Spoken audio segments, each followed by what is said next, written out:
for that point, it is a true warehouse of wealth that he's in control. And I always ask the question, like, if you believe what I believe, the wealthy have more choices. And you listeners that, listening in the car or wherever you are at the gym, do you believe that's true?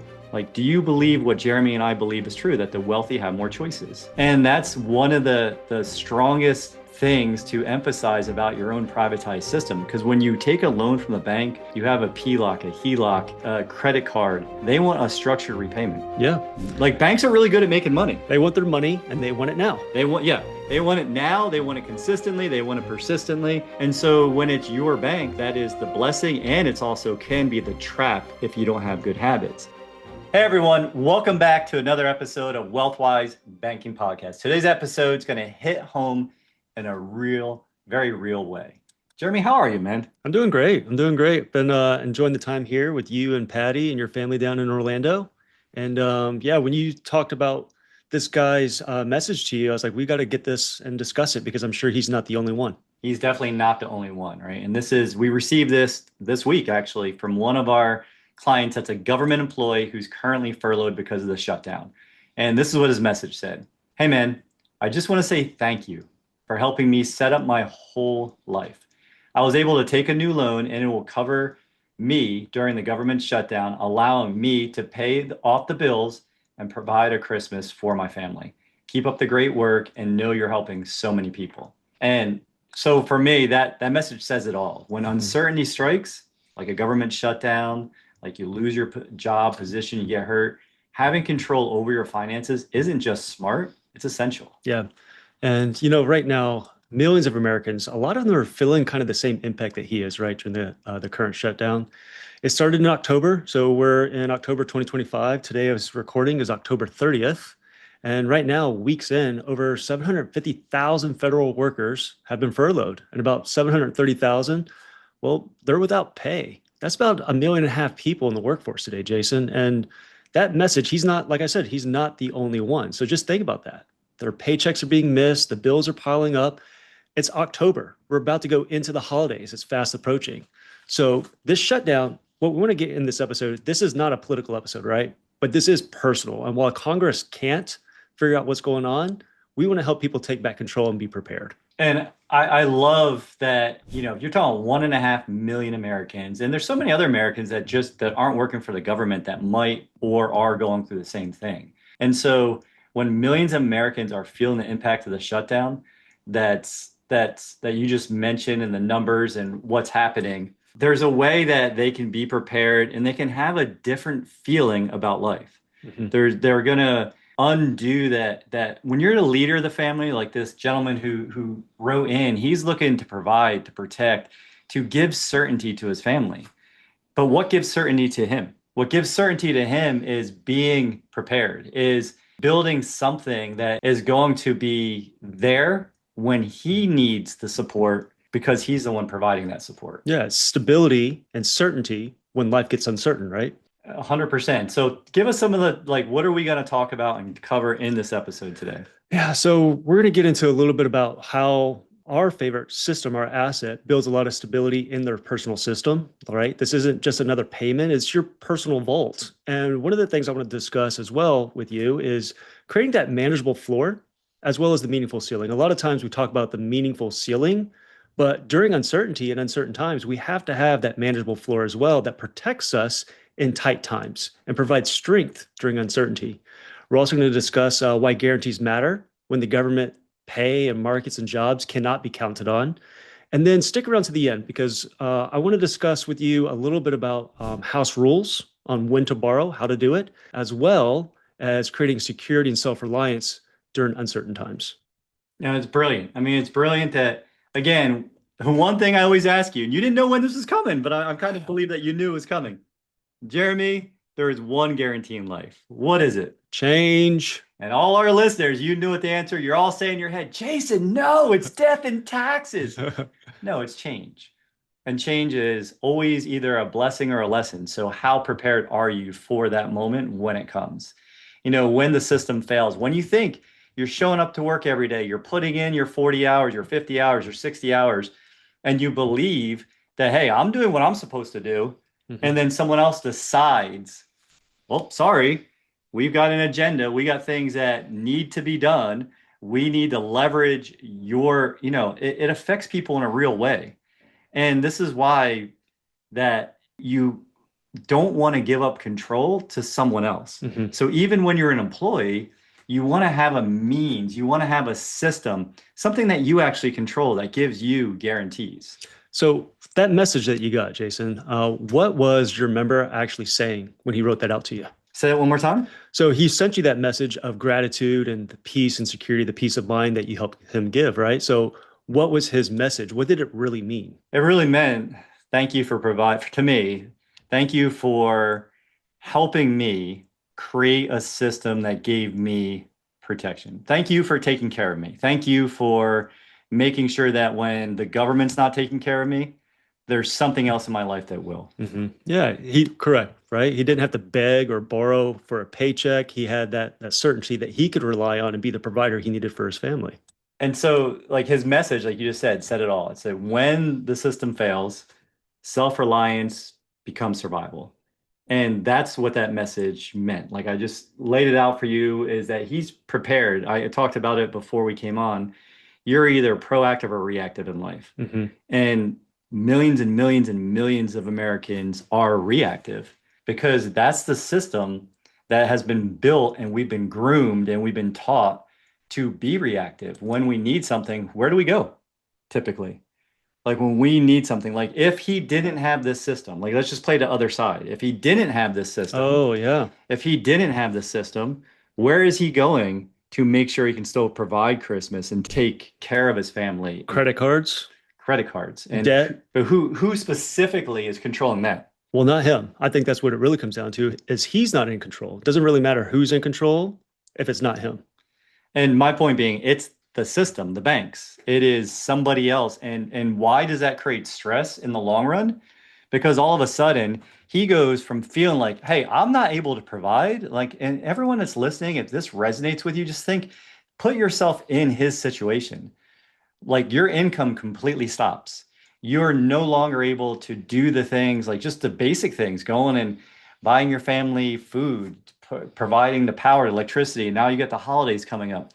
All of a sudden, as a man, you're like, what do I do? What do I do? And then you go to the banks and then you take a credit card and then you are all of a sudden you get back on your feet, but now you're under what? You're under a mound of debt that you owe other people more money just to provide the basic things. So you're in a stressful situation, took on debt that created future stress. So all you did is you kicked the can down the road, and your present self will have to deal with it in the future. And so why is this system, why Family Bank? Like why does Family Bank work so well?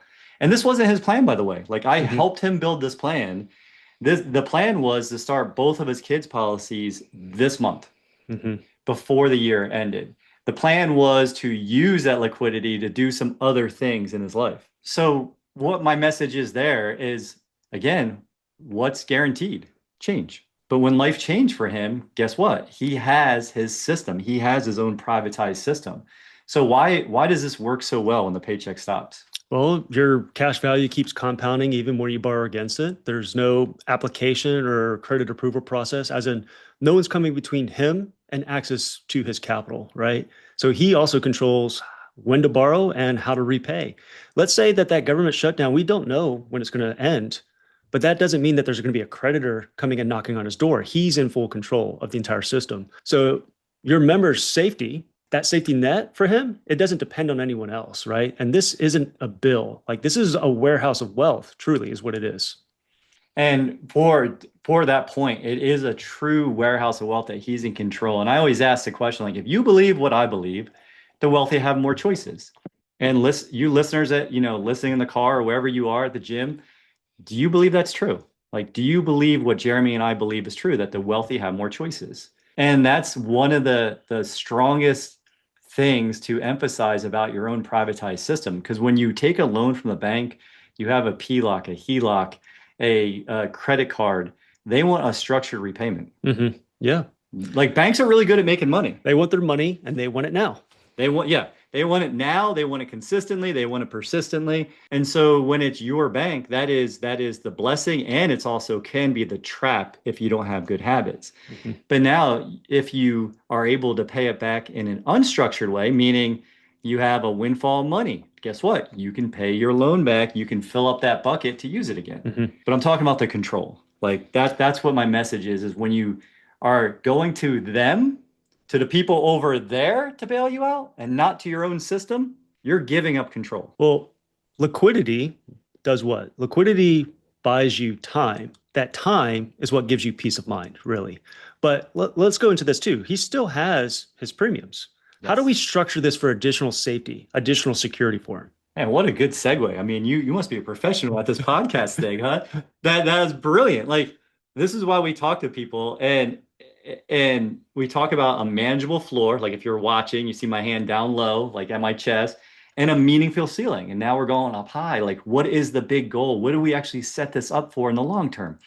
And that manageable floor is that number where like, even if I'm furloughed, Mhm. even if I'm laid off, even if I'm injured, you know what? I've got this. I know I can go do X, Y, and Z and still be able to put money into the policy. Mhm. Yeah, so your banking policy in and of itself, it should breathe with your life, right? You have it there as light in the lean times and strong in the stable times. And that's kind of that security that we've been talking about. For what does this mean like really in practice though? So let's get rid of like the jargon. Let's get down to like the brass tacks. How does this work? Define what is a manageable floor. Yeah, Just let's do it number wise. Let's just okay. do easy numbers. So like if your premium deposit's $1,000 a month, Hmm. your manageable floor is probably going to be somewhere around 310 or $410 a month, depending on the design. Right. And why is that important? It's important because that is what is the cost of insurance that keeps the policy alive, and you have to know that has to stay in the policy. Hmm. Like think of it that way. Like the other money that's going in, the additional money in that $1,000 is what's building the cash value. It is for the banking purpose. The whole part of it, the base, the manageable floor, they're all synonymous. But that is what has to stay in the policy. That is what's going towards the guaranteed death benefit, and it's also providing the long-term growth. And in terms of structure, that floor is also what also it affects your dividends. So that manageable floor, that base premium that Jason's alluding to, that affects the long-term growth. It's not like it's gone. You will get it back in the form of dividends. Yeah, and the bigger that is, the bigger your dividends are Hmm. going to be, the more, depending on the carrier, sometimes you can even add additional money back into it. So it isn't like it is providing massive value. And that's a great, great point. I hear what you're saying, I hear what you're putting down. You're saying, hey, Jason, when people come to us and they're asking for, they want something that's going to provide high liquidity right away, we can do that. Hmm. But we're also talking, we're helping you escape your natural inclination that you want your cake and you want to eat it too, and you want everything to happen now, and you don't want to think long term, which is the exact opposite of everything we teach. Hmm. Is that what I kind of heard your message from you? Yeah, a little bit, but it's also people are thinking, I don't want folks to lose sight that the manageable floor is just the cost of insurance. Like it does build its own cash value over time. It builds a lot of it through the dividend. Like that base premium is what drives the dividend. And let's talk about the meaningful ceiling for a second. So we just wanted to establish that base, that cost of insurance, while you don't have access to that money in the first 2 years, guess what? That is driving the dividends who give you more paid up additions, who in the long run gets you to your efficiency point, meaning a dollar you put in, you have a dollar coming out. Mhm. You get to the point faster of, every dollar I put into the premiums, I've gotten back tax free. Mhm. Like that's page 85 in Nelson's book, right? The quote. I say it every day, so I think I got it, but it's the second paragraph, and it says, if you knew at passive income time that every dollar you put into a system came back tax free, would you hesitate to put more in? No, I wouldn't. No. And the answer is always no. Yeah. Sometimes people look at me really perplexed and they think, is this a trick question? Mm. Are you trying to trick me, Jason? And let's talk about the meaningful ceiling. Yeah. So the meaningful ceiling is it's really there for the good times. And we talk a lot about the meaningful ceiling. I've used, examples in the past of how I use it for real estate, but the government will recover. I do believe in the US economy. We will recover. So, how do you put that money back in? Well, that's the meaningful ceiling. It's there for bonuses, refunds, side hustles, right? Um, all that windfalls of money that you can have that comes back into your system. You have that breathing room. We have the manageable floor that's there, the minimum in order to keep the policy alive. Hmm. The ceiling is what's there for all the good times, and that builds the early liquidity. And that's your when you say warehouse of wealth, that's how you store more of the cash that's flowing in. Because again, like over a 10-year period, I was talking to a farmer the other day, someone who listens to us regularly, so you know who you are.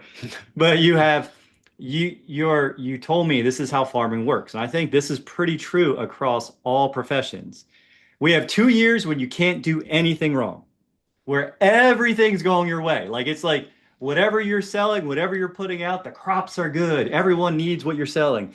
It is gangbusters. Then you have 2 years where nothing is going right, Mm, where everything, you're furloughed, your crops are producing one-fourth of what they did the year before. Like that was the example. wow. Like per square foot, we're making one-fourth what we did a year ago Mm. because of weather, and so you all of a sudden you're like, okay, Feast and famine. we have these we have these really, really high times, we have these really, really low times, and then we have 6 years where we're in the middle. And so what Jeremy is telling you with the meaningful ceiling is if you're putting in the manageable floor for a period of time, these carriers, these large mutually owned companies will let you catch up Hmm. when you're feasting. Yeah. So now you're not just feasting buying BMWs and cars and toys and things, you're replenishing the system that got you through the famine. Yeah. This is all about building that vault to withstand volatile times, right? That's what this is. That's it. And it's so simple. Like somehow every week we're coming back and we're talking about changing one thing and following the first law of wealth of paying yourself first. And now we're just showing you the importance of being proactive. This is something, the family banking system, the privatized banking system, your specially engineered whole life is something that, again, is going to breathe with your life. Like you said, feast or famine. It's light in the lean years, strong in the stable ones. And this is something where you're setting this up if you're setting this up over time to to really be there for when you need it. And what if you're just starting this out? What if this is new or you're struggling or maybe you're just hearing about this and you're furloughed. You're Hmm. one of the 1.5 million furloughed or working for free or whatever it is right now. Well, that's where we start with a sustainable floor, right? Something that you can maintain even during income gaps. You can add that ceiling, right, when life stabilizes, back to your other point. But we focus really on the habit and the practice of banking, not necessarily on the dollar amount. I think it's more important that people get started than try to create a perfect banking system. Your system's going to grow with you over time, no matter what. And we'll be able to be there, to help guide that growth. There's a reason I have multiple policies, the reason you have multiple policies, right? Yes. Our system continues to expand over time. And if you're listening, like I love the quote, you either think you can or you think you can't, and either way you're right. But Jeremy, this is something that's a reality for anyone listening, and this happens to all of us on a daily basis, right? Gap or game. What if someone's just in that survival mode and they're having this conversation or this thought and they think, I can't do this. Like this is impossible. Like I'm barely getting by. What would you tell that person? Well, if that's your belief, then to your point, you're right. Yeah, you are right. You are right. So we do structure. But then how There's would you break that pattern? Like how would you help someone start moving towards believing that there is something better? the first thing we got to do is start on the mindset, and that is you are in control of your wealth, no one else. Like you cannot be relying on the government, you cannot be relying on Uncle Sam, your job, your employer, whoever it is. At the end of the day, the buck stops with you. And I think that's really the turning point and probably the biggest hurdle for most people is the acceptance and realization that they are the ones that are in control of their system. I They're the love ones it. that are in control of their wealth. I love that radical ownership, right? Yeah. Radical ownership. Like if it's meant to be, it's up to me. Hmm. And so that brings me back to why I was asking you the question. We want to focus on the habits. Like if you're not able to pay yourself and save now when you're just surviving, then you're not going to do it when you're wealthy. That's true. Man, think about all the wealthy athletes that are out there who've gone bankrupt, or the lotto winners who've gone bankrupt. Money doesn't solve problems. It's the habits. It's the habits. It's the habits, and it's the habit of you get paid, you follow the first law of wealth, you follow the laws of wealth, and you're going to pay yourself first. So that really segues into kind of house rules for borrowing, right? So let's talk a little bit about how you borrow, how it is that you structure your wealth over time.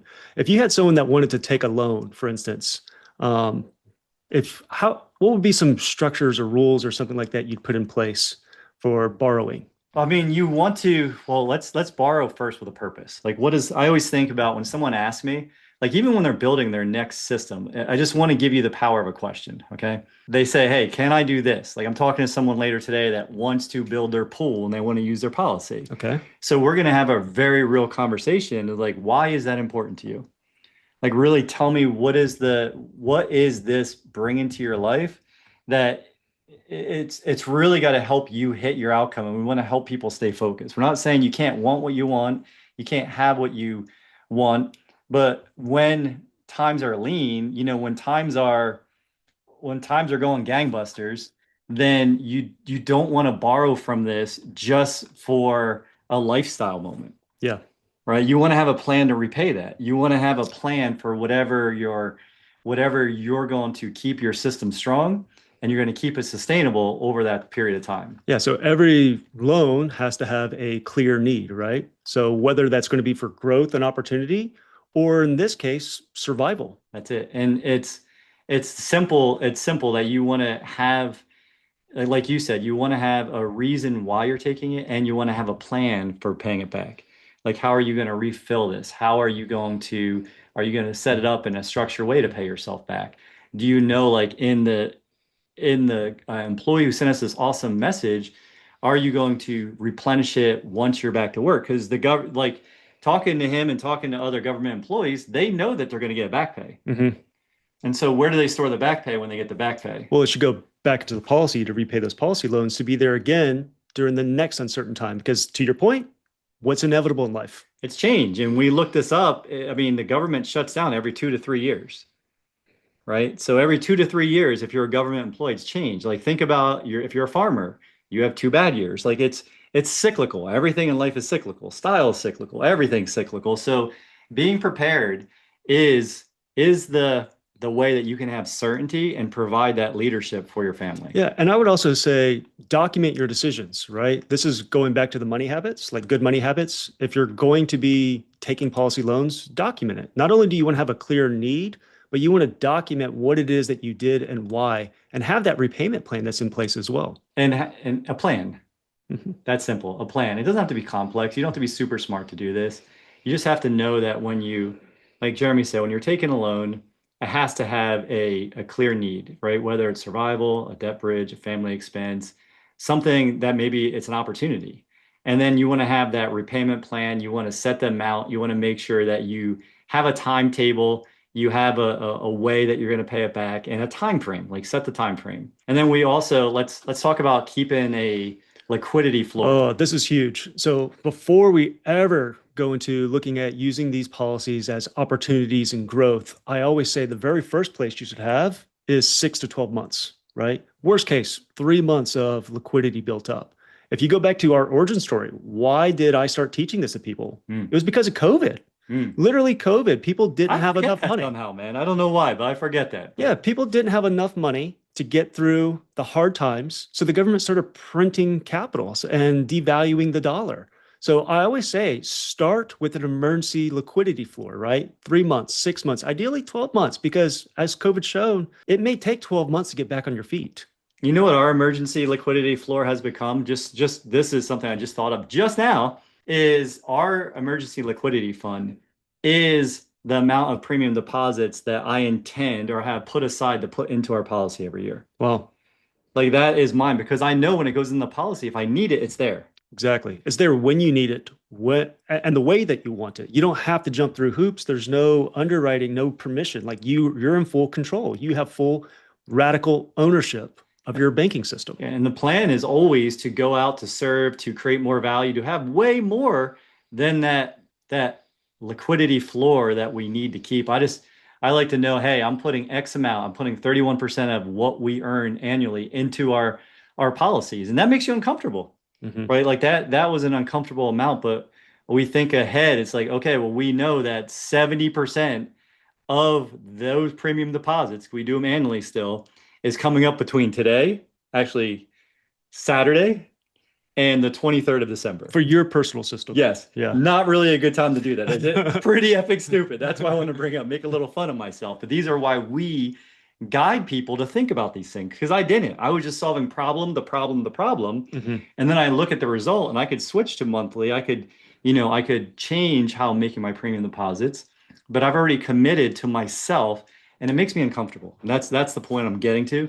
It makes me uncomfortable to do that amount, but it forces me to look at everything I'm doing and really have a guiding question. Is this adding value or is this subtracting? Is this something that we don't need in our life or is this something aligned with our vision?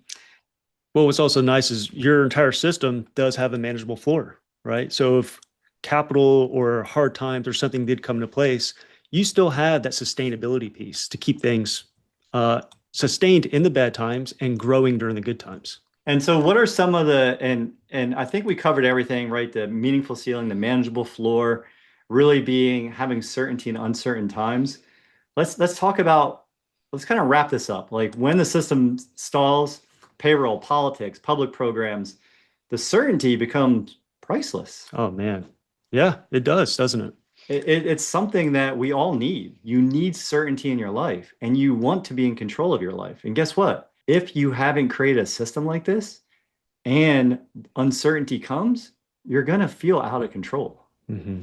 It's that feeling of freedom. Yeah. It's not actual freedom, it's the feeling of it because you feel like you're in control. Again, liquidity gives you time. Time gives you peace of mind. You don't have to rack up debt.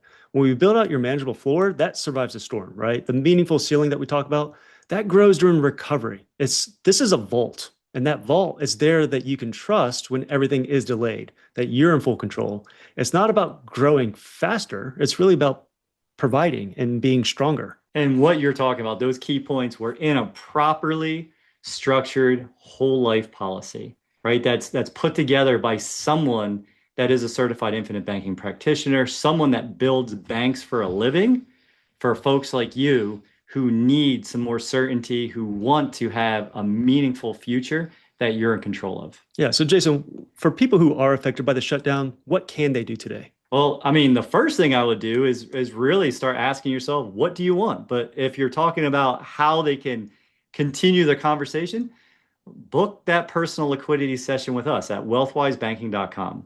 This is how we're going to help you build a short-term survival plan, but that's going to lead to your long-term vision. Hmm. Right, Yeah. Jake? Yeah. So, we're going to help you design a vault that meets you where you are today and plans not and provide security not just for the uncertain times, but also the long-term growth. And again, your banking system will expand. The control of your capital will expand. And to this gentleman's point, he's going to the holiday season and he's not worried anymore. Like he has the ability to provide for Christmas, but he also has the ability to pay his bills today. No, his feeling is certainty. His feeling is abundance. His feeling is love. Like I can go and provide for my kids, and I'm not stressed out that I'm going to the banks or putting it on a Klarna or a credit card and paying for it later and Taking a HELOC. trying to figure out how I'm going to provide later. And so you're all as anytime you're hearing us, you're at a fork in the road. You know, if you're listening to learn, that's awesome. Keep learning. That is the first thing, you're training. But the only way that you're going to make a change in your life is testing yourself, is booking that call, having that strategy call with Jeremy or myself, and really creating your path forward. So whether you're in shutdown right now and you want to prepare for the next time this happens, or you're hearing this and you're thinking, hey, I know that change is coming at some point. Let's be prepared. So I think that's a great way to wrap it up. We invite you guys again, reach out. If you're uncertain, let's create certainty. Let's create certainty during volatility. That's it. We want you to have certainty, control, and guarantees. That's what we have in our life. That's why we love doing this. And Jeremy, as always, you're already in banking. You're just not the banker yet. Be blessed, everyone. Looking forward to having a conversation with you. Take care. Thanks for joining us on Wealthwise Banking.